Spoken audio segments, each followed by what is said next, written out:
Jason, everyone. Thank you for joining us today. We're going to go ahead and get started with the event we have planned. We'd like to welcome you to this event today, A Plant Forward Future. This year, we wanted to highlight the importance of compassionately taking care of our planet and the animals that live on it. So we launched our Eco-Vegan campaign to encourage our community to take steps towards a sustainable lifestyle. For today's event, we're so grateful to have a wonderful speaker joining us to open our conversation around a plant-based lifestyle and how all of us have the power to transform our communities. As a reminder, this event has two components. Our speaker will first share her story and experiences through a moderated discussion, and then attendees will have the opportunity to participate in an audience Q&A. Before we turn to our event today, we wanted to take a moment to discuss YJ's first ever Eco-Vegan campaign being held all of this week to May 8th. This week features the opportunity for you to take the pledge to live an eco-friendly and plant-based lifestyle to the best of your ability, and we'll be sharing challenges and resources to help you along. We're linking the pledge form in the chat, and for every person that takes a pledge, YJ will donate $1 to One Tree Planted, where $1 equals one tree. Now I'll hand it over to Shail to introduce our wonderful moderator for today's talk.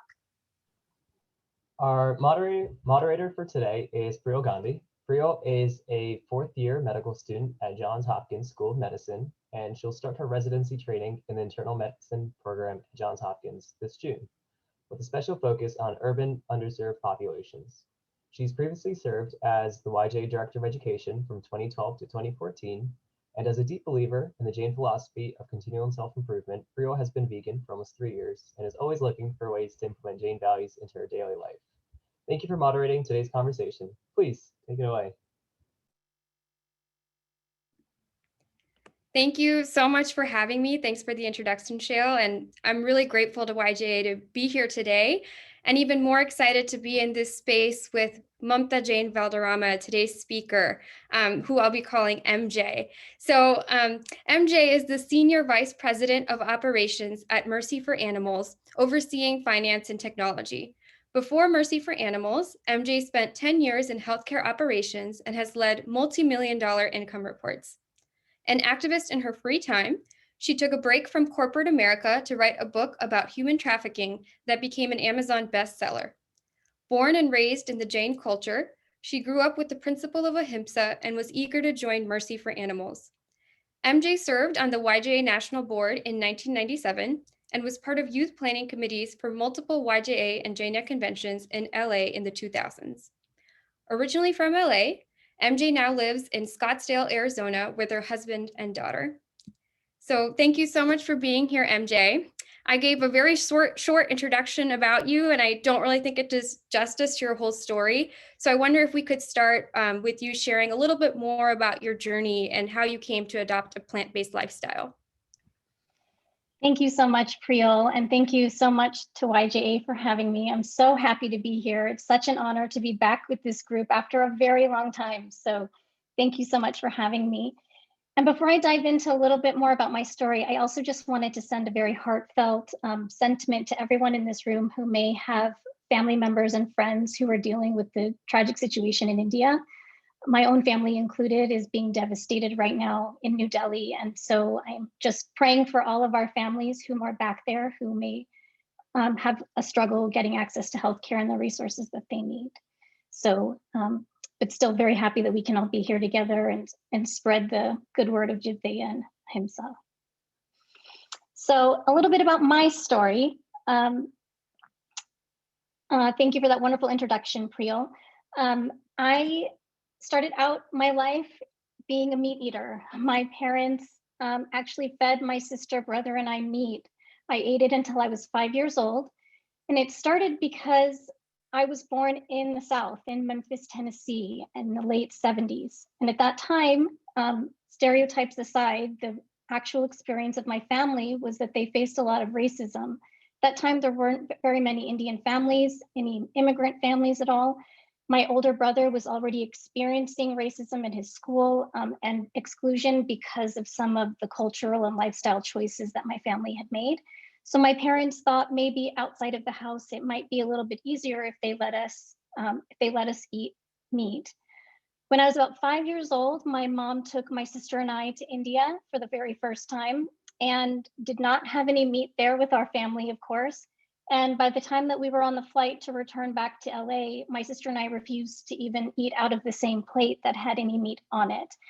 So that was the end. And then when we came home and said that, then my older brother said, okay, I'm into, and we became a full vegetarian family. I didn't discover veganism until I went to my first YJA convention, which was in 1996, just outside of San Francisco. So that was my first time actually meeting vegans who looked like me, who were my age. And it really inspired me to go down a vegan journey on and off for the rest of my life, but has been fully on now for the past 2 years with no plans to go back. So I can really credit that lifestyle and that dramatic shift from vegetarian to vegan directly to our culture and to YJA as well. Thank you so much for sharing. And I think a lot of people in the audience can relate to your story of your, experience as an immigrant and experience as a Jain, and then how that ties into the vegetarian and vegan choices that you made over time. And I think this would be a good time before we dive in a little bit further to ask the audience, we're talking about veganism, plant-based lifestyle today. And if we can pull up the kind of poll to see what others in the audience think about what does it mean to be vegan.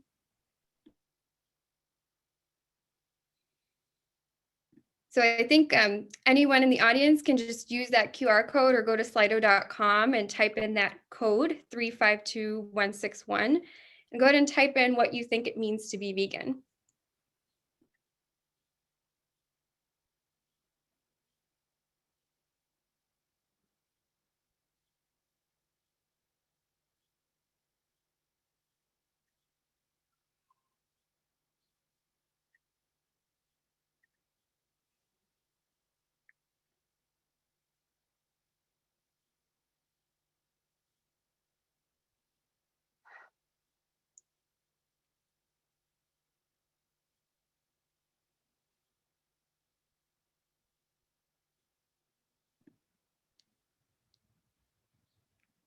MJ, I love these answers. I mean, I think my favorite is probably Priel, but I love that these answers kind of span a lot of different aspects of veganism.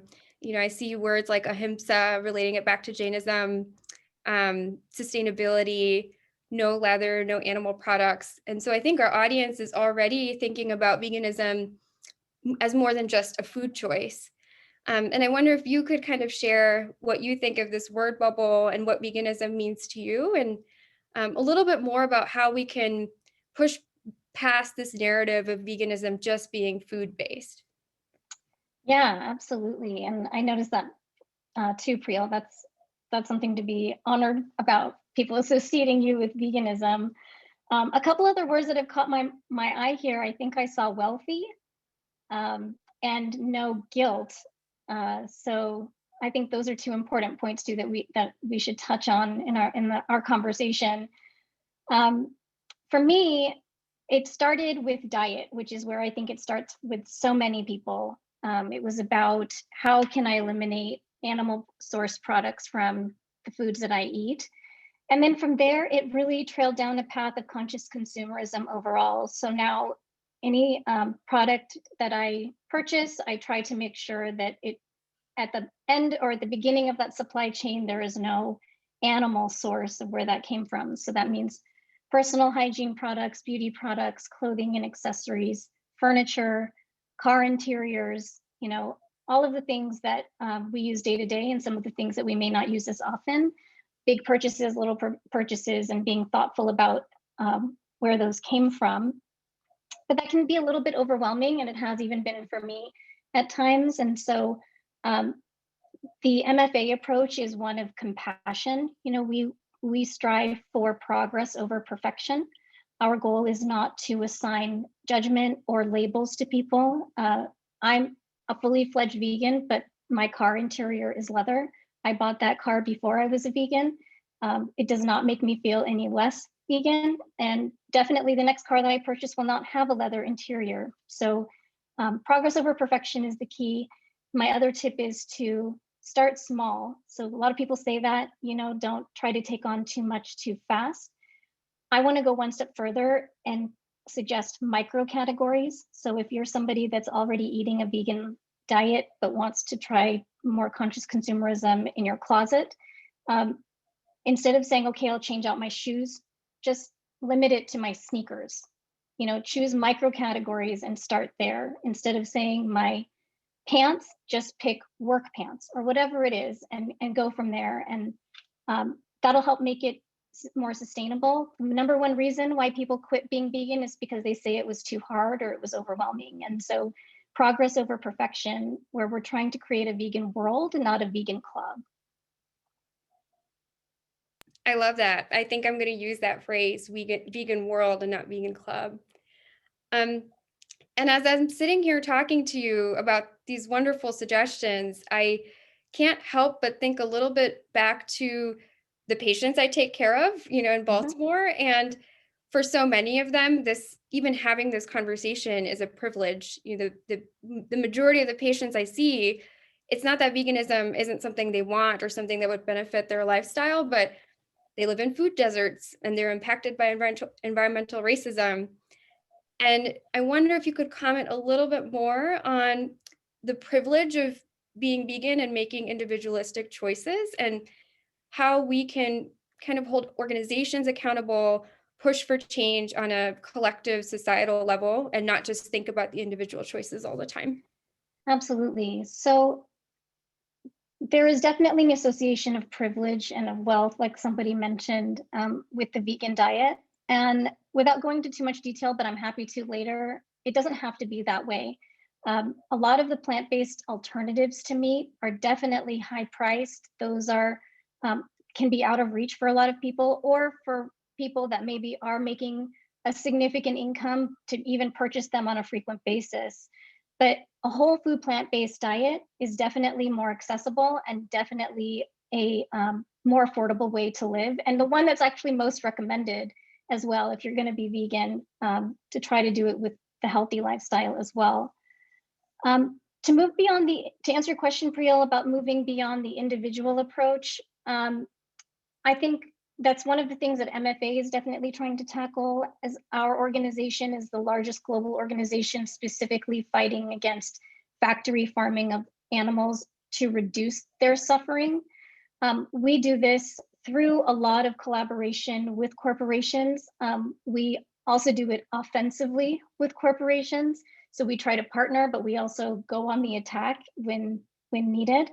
And we do a lot of legislative work too. So on the advocacy front, trying to impart systemic change to the root causes and the root issues that will affect factory farming at a higher, more impactful level.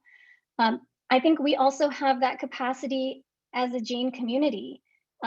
We have a very small community in the United States compared to other religions, but we are one of the most mobilized. I don't know if your experience is like mine, but when I talk to my non-Jain Indian friends and I tell them about, one of my best friends was from my Siddhachalam camp when I was 10 years old, and he lived in New Jersey and I lived in Los Angeles, but we are still very close. That baffles people. They don't understand that. How is that even possible? So we're a highly mobilized, highly connected, I think an average, above average, probably earning potential as well. And so I think there's a lot of opportunity for us to mobilize together to also make these kinds of influential changes in terms of advocacy, in terms of corporate engagement as well. Thank you so much for kind of sharing what you do in your career as well. And I know we'll come back to that because there's some more interest in learning about what you do. But I want to talk a little bit more about our Jain community. And I have the same experience as you, lifelong friends who I actually don't even see in person that often. And that's how I became vegan as well. I went to a Jain workshop where all the food was vegan, and Brevin Uncle, the Jain education director, is really passionate about veganism. And there was just a bunch of us adults in the room, and we had a great workshop, a great weekend, and there's no reason to go back to anything that wasn't vegan. And so the thing is, I've seen a lot of great progress on the YJA level, on the individual Sangh level, to kind of achieve some of these cruelty-free sustainability goals for their community. But I also think that there can be a negative connotation sometimes about veganism or a plant-based lifestyle. And I'm curious if you can touch on that a little bit and how we can push back on that connotation. And if you feel comfortable sharing any misconceptions people have had about you or your plant-based lifestyle. Sure. So I assume you're meaning, Priya, just to clarify the negative connotations within our community related to some of our traditions that might rely on ghee and doodh, dahi, things like that. Is that right?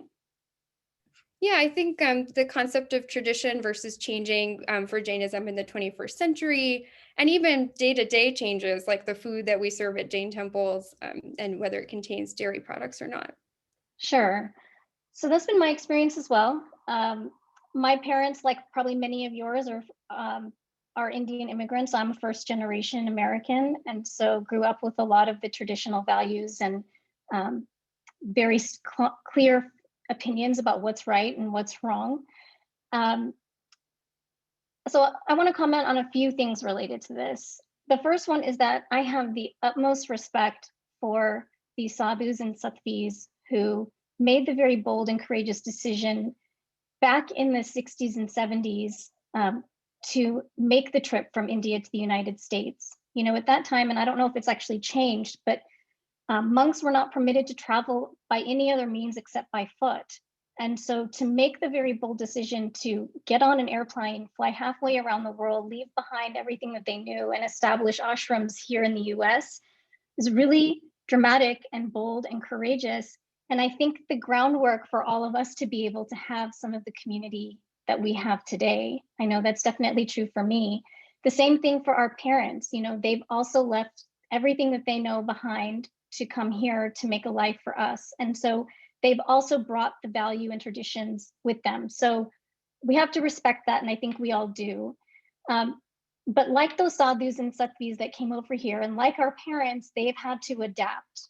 They've had to make some changes. They've had to give up some things, like maybe they would go to the temple to do darshan on Tuesdays, but now they do it on Sundays. And, you know, just because of the work week and the American work week and what that culture looks like in the United States. So there's small kind of micro changes that we have all had to make as we've adapted to the new world that we live in. So that's one piece. I think it just naturally happens over time as the world continues to evolve. But the second piece, and maybe a little bit more poignant, is that a lot of the traditions that we have in the Jain culture and our Jain values started before factory farming really was invented or even blew up. You know, it really became a thing at the time of the Industrial Revolution. So I think Jains have been practicing our rituals and our traditions long before that. Before the Industrial Revolution, before the commoditization of animals for food, there were a lot of family-owned farms. And yes, at the end of the day, those animals were still being slaughtered for meat, but during their lifetime, it was not nearly as much suffering as it is today. There weren't thousands upon thousands of chickens stuffed into sheds with, you know, living in their own feces and their own sickness, forced to live without any kind of sunlight the way that they are today.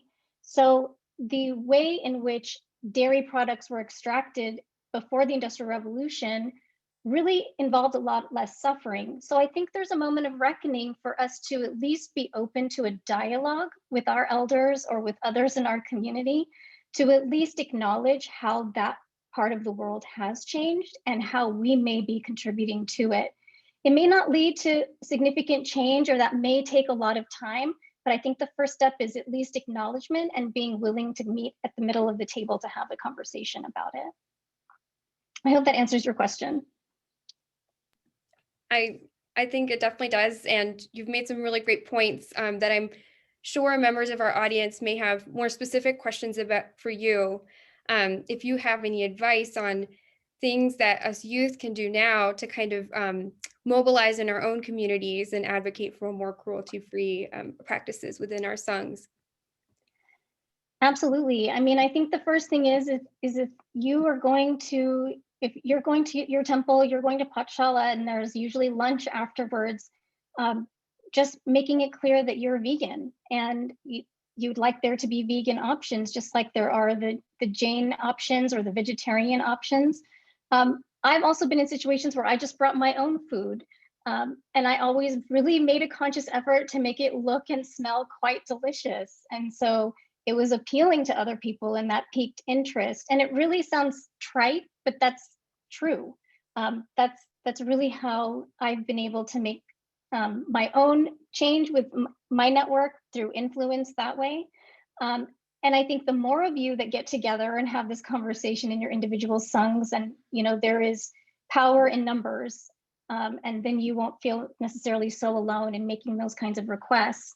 And I think it's also important to make those requests maybe not right away in replacement of the Jain or vegetarian meals, but in addition to. So can they just veganize whatever they are already preparing for your therasur?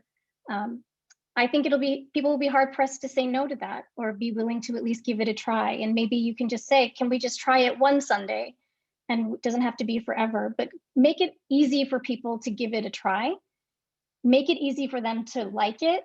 Make it easy for them, period. And I think change comes that way. I think you bring about great suggestions. And I know that I was taught in Bachelor that when you do a good or bad action, you can get good, punya or pap, like good or bad karma. And then when you do it as a collective, if there's a group of you doing a good or bad action, it kind of multiplies the effect. And so you make some great points. I'm sure the audience has more questions related to this, but I really wanted to make sure we talked a little bit more about your career and what you do at Mercy for Animals. I know you wanted to ask the audience something, so I'll let you start, and then I have a couple of questions for you. Yeah, thanks, Priyal. So I was just curious, before I share my career story, from you all, from the audience, how would you define yourself? And I think we have a little poll. I'm interested to know if you would consider yourself as somebody who's interested in a career in animal rights, an activist, or what we might call a hobbyist, somebody that would just kind of dabble in it for fun. Interesting.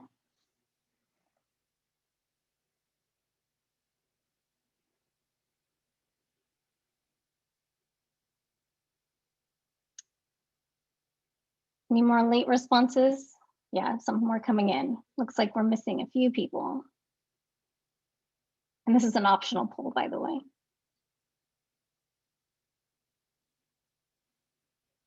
All right, well, it looks like the majority of you all are interested in, as a hobbyist, so something that you care about, maybe potential to learn, and then maybe some activists too. It sounds like career is actually not the most popular choice, so that's interesting. So definitely love to share a little bit about how I got here.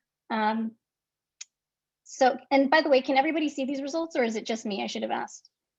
You can all see them? Okay, cool. So I'm going to stop sharing this. So my career, or maybe I can talk about my career, but I guess I just want to say that every type of skill is needed in the nonprofit sector that exists in the for-profit. So if there is something that exists, something that you like to do, there is a place for you in the nonprofit or public sector as well, even if it doesn't seem like an obvious fit. And just to give you a resource so you can do some of your own research on this, there is a really great tool called 80,000hours.org. I don't know if Shale or someone can drop that in the chat, 80,000hours.org. It's a really wonderful website that matches people with high impact jobs, including jobs in animal rights. So people that are really mission driven, looking to make an impact through their careers, this is a really wonderful resource. I also didn't start out my career wanting to be in the animal rights movement or even in the nonprofit space. I've been working now for 20 years and just joined Mercy for Animals this past January. So I also don't think that maybe your responses to this poll now are the answers forever. It was really valued for me to be able to go out and have a healthcare career for 20 years, get some really good experience in operations, and now apply that to the animal rights space. So I had been looking for a job in the vegan space for about 5 years, not really actively looking, kind of here and there, looking around, seeing what I could find. And I was very open to something in the for-profit world or something in the nonprofit space. And this opportunity, we believe in punya and pop, karma. One day when I came home and I was particularly frustrated in my old job, I looked up veganjobs.com and my job was posted on that website. That's a real website, by the way, veganjobs.com. It's updated very often. The links are real. Sometimes those job sites, you're not sure about where those links come from. This is a legit site. And I applied. I didn't know anybody at MFA. I didn't have any connections. I really was certain that my resume was just going to go into the ether somewhere and I would never get a call back. And then a few months later, I received an offer. So I think my story sounds like it just all worked out, but the truth is that there was a lot in between there that I went through to really decide what it was that I wanted to be, what I wanted to spend my time on, what I wanted to do. And then being patient to find the right opportunity. 5 years is a long time to have feelers out there, but I just really never felt like I found the right opportunity until the one finally came along. So I hope that helps. I'm very inspired listening to you about how you kind of traverse different career paths and brought all your skill sets to this organization. And it kind of, I think I have two questions for you related to career. I know there's people in the audience today who are young youth, people in high school, in college, starting college, and there's parents in the audience thinking about their young youth at home. And looking back on your career trajectory, do you have any advice for the younger, population of YJA, if they are interested in animal rights and environmental justice, kind of the skills, opportunities they should be looking out for in high school and college? Absolutely. So I guess the first thing that I would say, agnostic of what industry or focus that you might be interested in, is to talk to as many people as you can. The reality of somebody's day-to-day job is often very different from what we perceive from the outside. Lots of jobs and opportunities can seem a lot more glamorous than they really are. And so talk to as many people as you can. Ask them real questions. What does your day look like? What does a typical week look like? Like, what time do you wake up? What time do you go to bed? Like, when do you get to exercise? When do you get to eat? Like, all of the basic things to understand about different careers and how they might actually fit you as a person. So that's my first piece of advice. I wish that I had done more of that. And so this is kind of learning from 2020 hindsight. Whatever also you're interested in, whether it's animal rights or anything else, just start reading and getting involved. If you read, I can provide a list of articles and books and talks to watch. If you just start reading, it just opens the floodgates of names and people that you start to know and recognize, philosophies that you start to understand. It just opens up that whole world. And then the next part that leads from that is the networking. So attending events like this, meeting people, talking to other like-minded people, just naturally opens up the world of animal rights, veganism, or whatever the topic might be, even if it's not that. So those are my two very tangible recommendations that I would make. And these conversations, by the way, when I say talk to anybody that's willing to talk to you, they don't have to be long. I'm talking about 10 minutes, 15 minutes. Just ask somebody, hey, I just want to talk to you a little bit about what your day-to-day looks like and what you did to get there. And that'll really help, I think, people understand themselves and what might be a good fit or not. You make great points, and it just reminds me of the gratitude I have for YJA and the opportunities they create for networking, both at conventions and events like this. So a huge thank you to this board and all the boards in the past. Yeah, and to that point, I had mentioned to you, Priya, when we chatted before the event, I attended my first YJA convention in 1996, and I have some photos from that convention. that was the first time that I met Jain people that were my age, girls like me that lived, in Southern California, and didn't know about our Buena Park Jain Temple really until then, and didn't really have a lot of those friendships. And in this picture of 10 women, 10 girls, now women, I'm still friends with 80% of them. Like we are, and close friends, like we are still in each other's lives very actively. And none of us live in the same place anymore. We're all spread out, but now even our kids are growing up together. And so maybe I'm preaching to the choir here because we're all YJAers, but I just wanted to say, somebody who's several decades out from that now, those friendships are truly lifelong. That's really heartwarming to hear that the next generation is kind of growing up together too. I wanted to ask maybe one more question, if we have time before the Q&A. So I asked you about the younger population, but this is maybe a little bit selfish because I'm thinking about myself as somebody who's committed to being a doctor. I'm starting residency in like a month and a half. I'm not really sure that I could, leave all that now and go do a career in animal rights. But what advice do you have for people in other career sectors and how they can play a role in advancing vegan and environmental justice in what they do? Yeah, absolutely. So, we talked about systemic change, like at a higher level, like corporate influence, governance, etc. But don't discount the power of your individuality.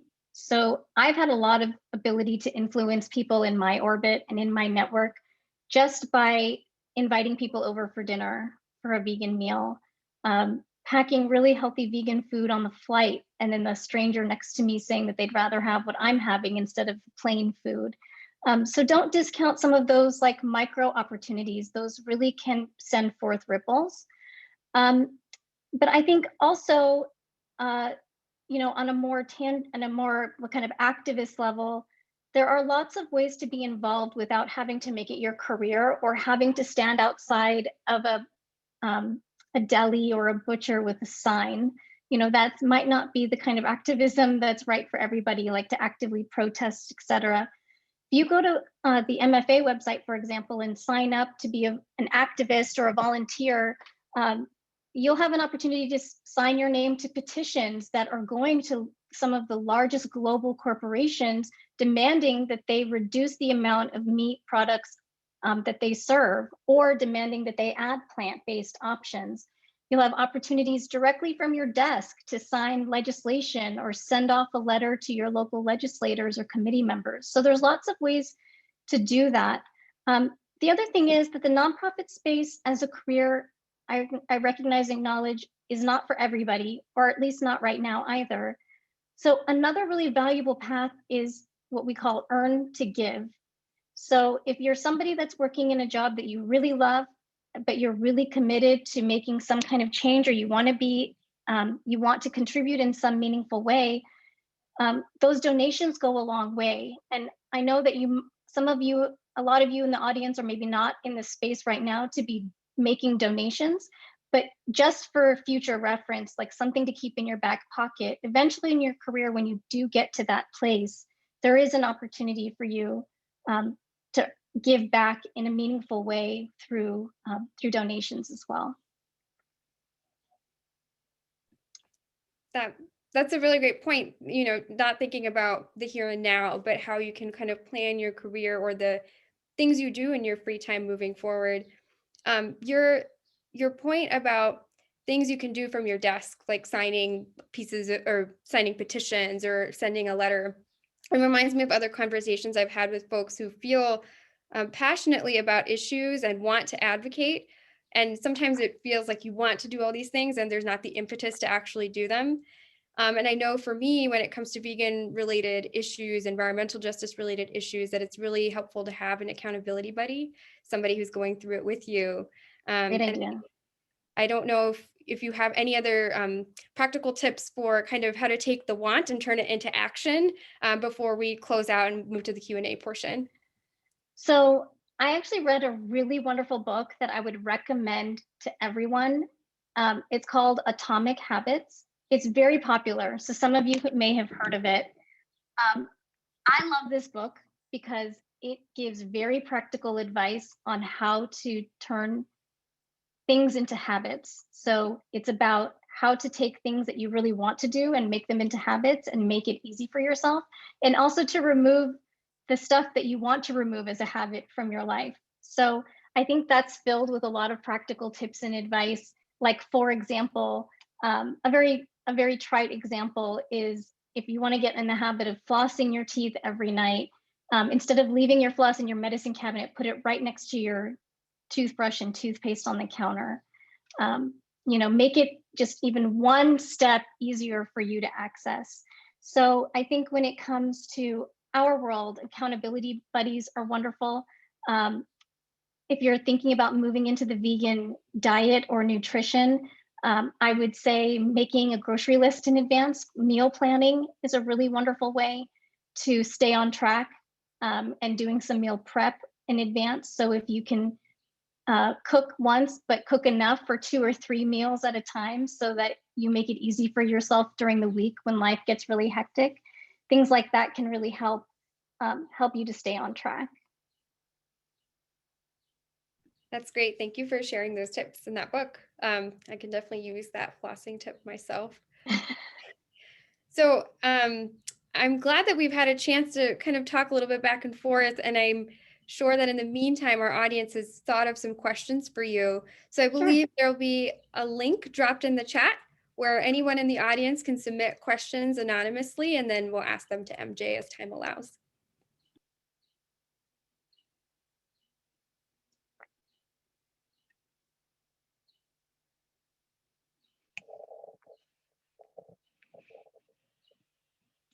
I'm also happy to share some resources afterwards if you all want to email them out to the attendees, of some great books to learn more about the animal rights space and movement, and some TED Talks as well.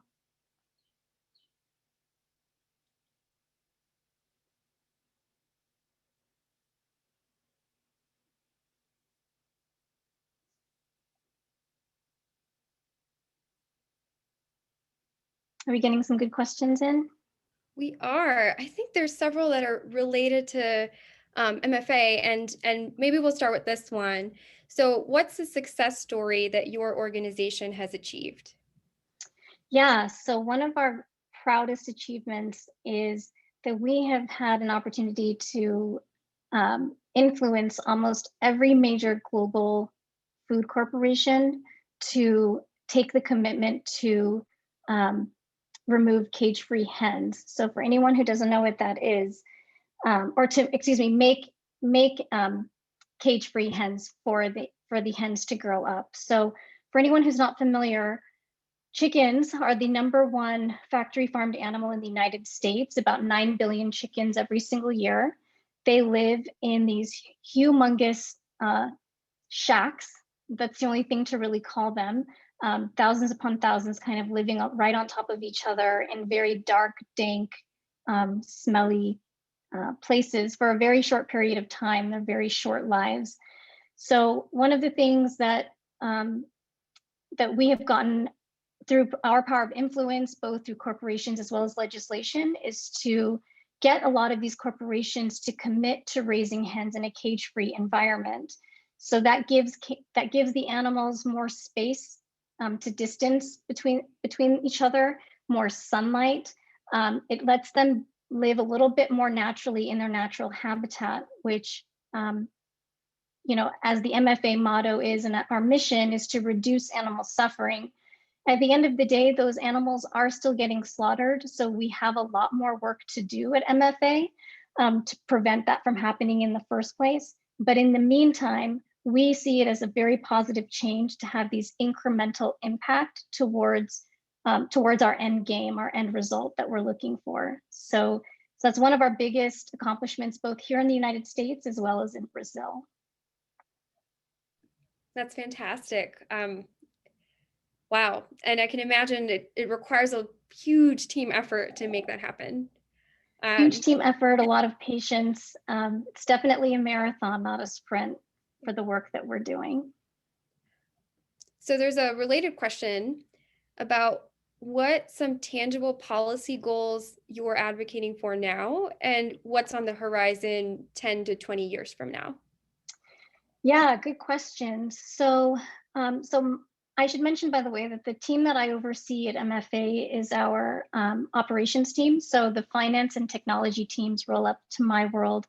So I'm not directly sitting in the middle of our advocacy arm day in and day out, but I do know just from collaborating with my colleagues that some of the work that we're working towards is on stopping some of what's called the ag-gag laws.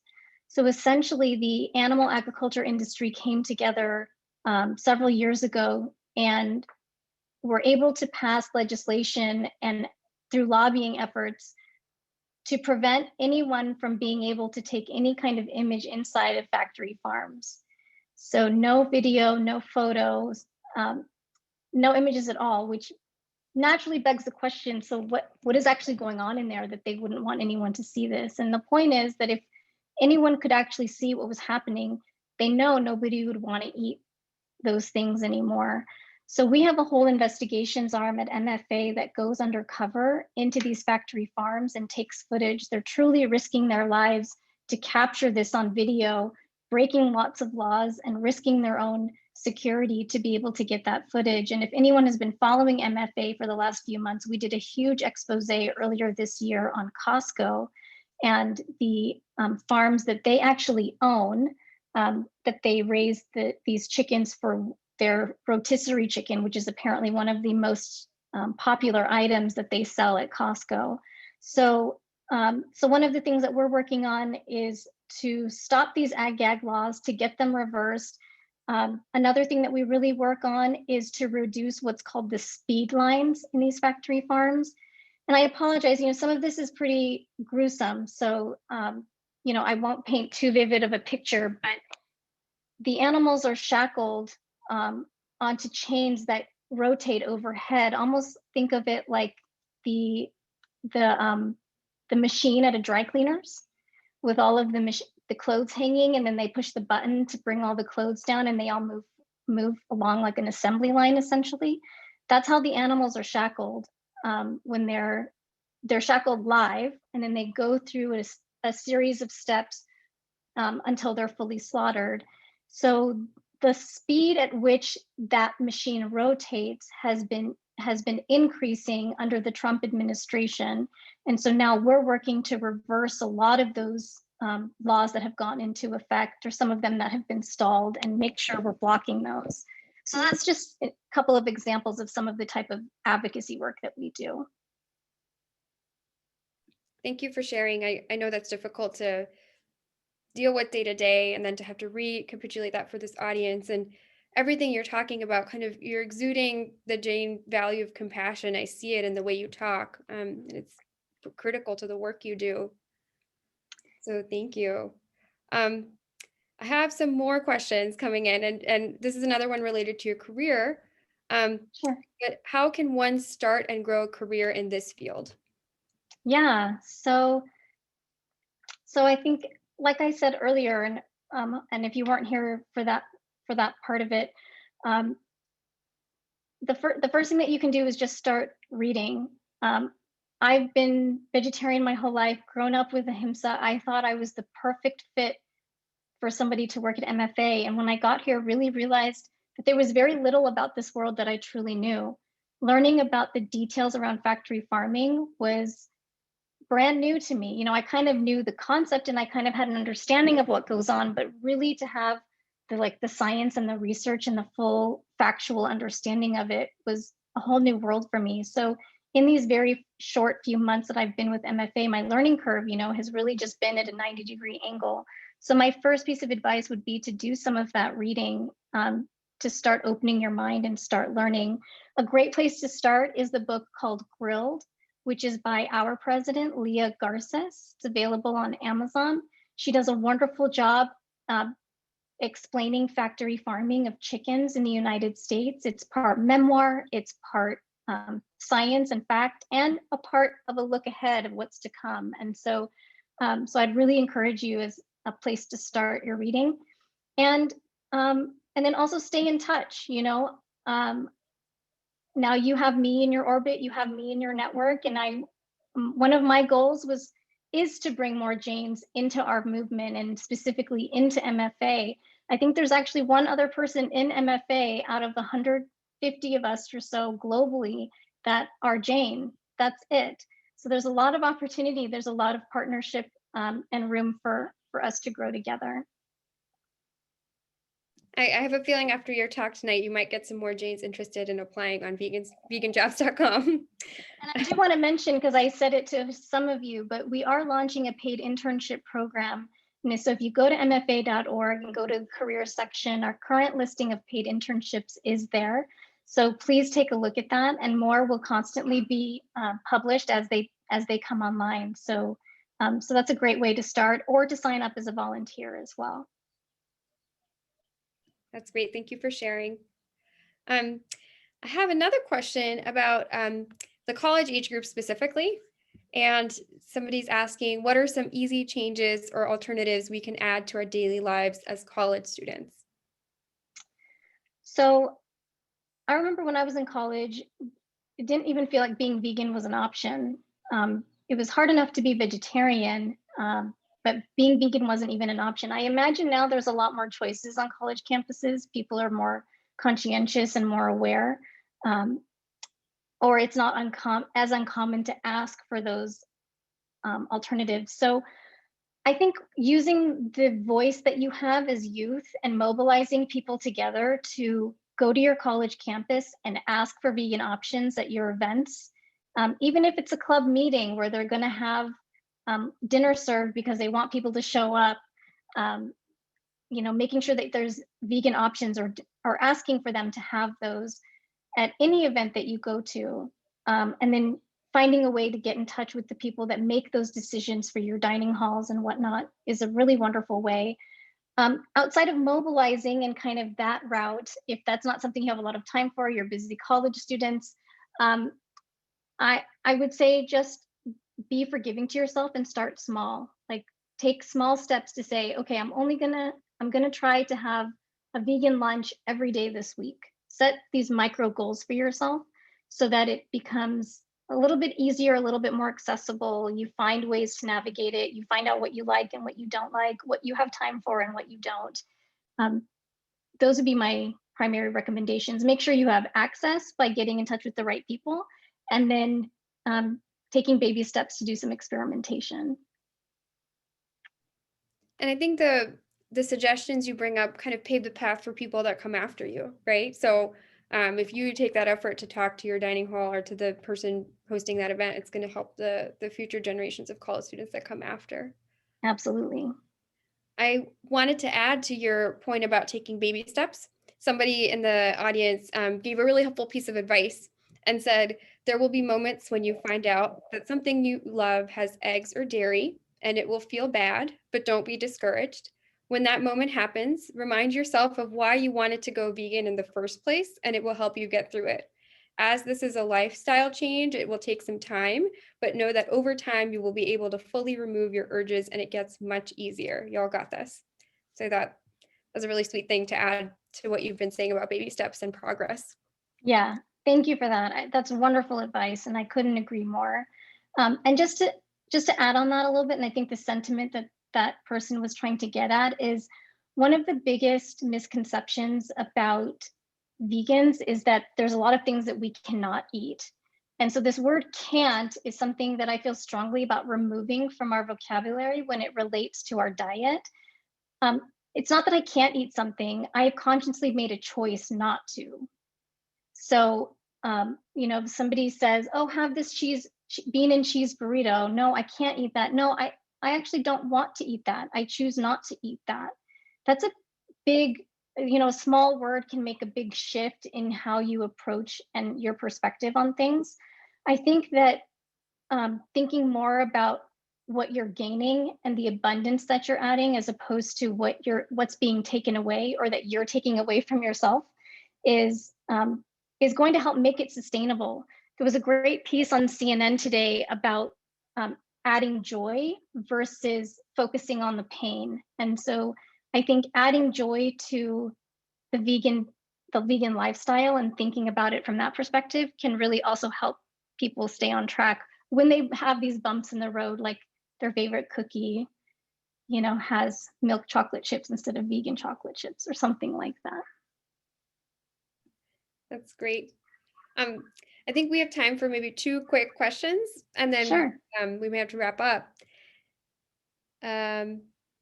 So one is, so somebody said, I want to go vegan, but I live with my parents and other family that don't want to. So how can I go vegan without being a burden on them or bothering them with my lifestyle? Yeah, really good question. I guess my first question back would be, if you have an opportunity to prepare food or cook in your own home, that's kind of an obvious way for you to be able to prepare your own food. The other option is whatever the most common things that are being prepared in your home is helping to prepare those, being the person that helps make it easy, like I said earlier, and be willing to provide the non-vegan alternatives. There's non-vegan butter that can replace ghee. There are every type of plant milk that can replace cow's milk, etc. So be the person that is willing to help make those more accessible, and give the people that you're living with a chance to be willing to give it a shot, without judgment, so with compassion. And sometimes you're probably not being treated with the compassion that you wish that they would show you, but my advice is to stay strong, because people are more likely to be willing to accept your vegan lifestyle if they can make a human connection with you, whether it's somebody within your own house, your 4 walls, or somebody outside. If you're antagonistic or perceived as aggressive in any kind of way, that's going to perpetuate a lot of those stereotypes about vegans. So coming at it from an angle of, can we just try it one time this way, or can I make it one time and you try it and see if you like it?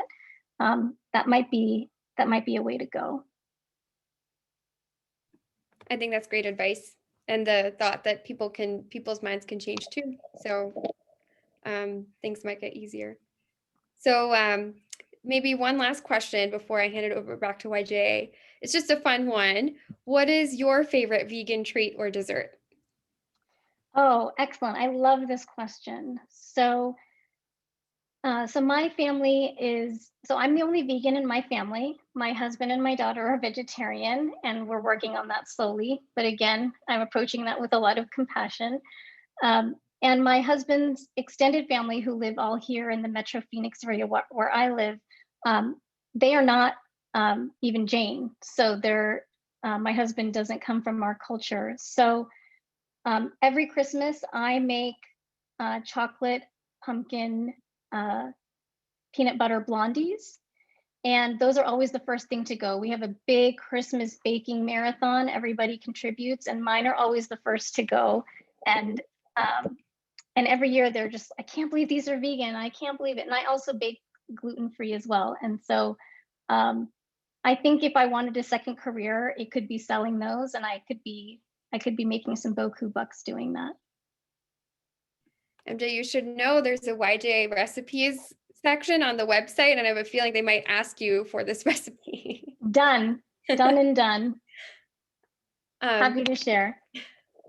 But thank you so much for taking the time today to talk to us about your journey, about the plant-based lifestyle, and for inspiring all of us. I know I can speak for the entire audience here that it's been a real privilege to be in this virtual space with you. Thank you so much for having me. And so I think now, since we're almost hitting 10 EST, I'll hand it back to YJ to conclude the event. And thank you again for having both of us tonight.